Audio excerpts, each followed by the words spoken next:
They say the gas station was built in 1953, but that's not true. The structure may have gone up in the 50s, but this land has been watched for a lot longer. There are stories, old ones, that no one writes down anymore, not because they're forgotten, but because they're remembered too well. The elders of the dying towns nearby called this stretch of forest Skin Taker's Hollow. Long before asphalt and neon signs, long before pump stations and candy aisles, travelers avoided this place. No birds, no animals, no echo, just silence. It was the perfect place for things that needed silence to move. One night in 1928, a man named Elijah Grayson wandered into the woods during a blood moon. He returned 3 days later, naked, hollow-eyed, humming a lullaby no one else knew. He built a shack where the gas station now stands. People say he didn't build it to live in. It was to hold something in. That shack burned down 20 years later. Then came the gas station and the rules. No one remembers who wrote the first ones, but someone always rewrites them. And now it's me. Preventative arted on my 10th night. The wind shifted. The trees stopped moving again, not like before, but dead still, like they were bracing for something. Then the air turned copper, sharp, metallic. The fluorescent lights flickered, and I heard a long, distant roll of thunder. Only it wasn't thunder. It was chanting, low and rhythmic. Dozens of voices, maybe hundreds, humming something old and awful in a language that turned my spine to ice. That's when the freezer began to bleed.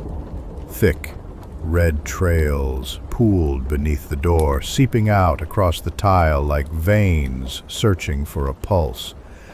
I remembered Tasha's words. I used the key. Behind the freezer, there was a door I swear hadn't been there before. Iron, ancient, covered in carvings like eyes with too many pupils. The key fit. The door creaked open. A staircase led downward into the earth. I followed it.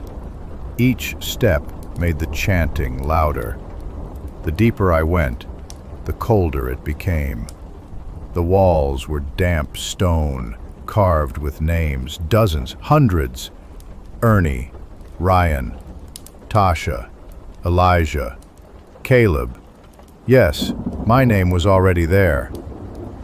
I reached the bottom. It opened into a cavern, lit only by pulsing red crystals embedded in the walls. At the center stood a circle of black stone, and within it, something bound in chains made of mirrors. It didn't look at me. It didn't need to. I felt it inside my thoughts. He didn't have a face, just skin stretched tight across a hollow skull. His body shifted constantly, arms becoming antlers, legs unraveling into serpents, eyes blinking in rows across his chest. This was no ordinary skinwalker. This was the king below the hollow, and he was hungry. "You are the keeper," the voice said, not from his mouth, but from the air itself. "You broke the path. You heard the name 3 times. Now you must choose." "What choice?" I whispered, already knowing the answer. "Your soul or your station?" I didn't speak. I didn't have to. The king raised one hand, and before me appeared a vision. Ernie, younger, sobbing, holding a rule sheet. Ryan, dragged into the forest by his own reflection. Tasha, leaving the key for someone she would never meet. I saw all the others who had stood here before me, each making the same choice in different forms. Some tried to run, some tried to fight, some bargained. All ended up part of the station. The station doesn't hire people. It recruits guardians. Your blood or your mind, the king said. One fuels the hollow, the other rewrites the book. Then he reached out, and in his palm I saw a glowing pen made of bone.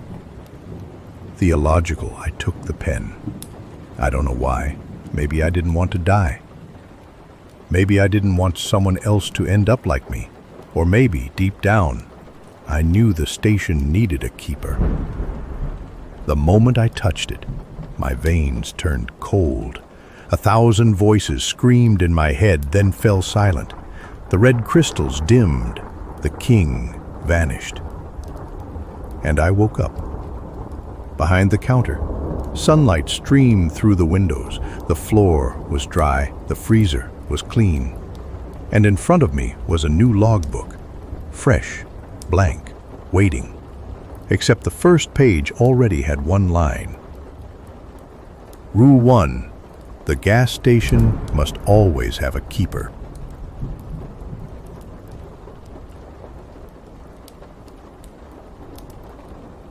I don't know how long it's been now. Days? Weeks? I don't age. I don't sleep.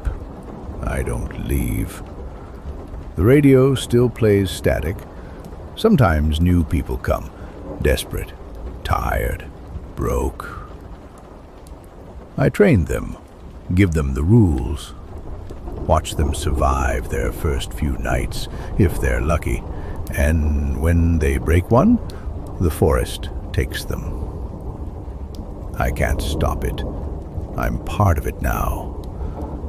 Bound. Sometimes I see myself in the mirror, and my skin twitches like it wants to crawl away. I hum to keep the voices quiet. I sharpen pencils. I rewrite the same rules over and over. A new name appeared in the book this morning. Jasmine Carver. Status: observing. She's sharp, careful. Reminds me of myself before the rules swallowed me whole. I left her a note in the freezer. Don't break the third rule. Whatever you do, it's worse now. She'll take over one day, maybe, if she lives long enough to hear the hollow call her name 3 times. And if you're reading this, you're next. Blackmail deep in the forest, beneath the roots of ancient trees, the king below the hollow slumbers once more. The gas station remains, the rules endure, and the keeper writes forever.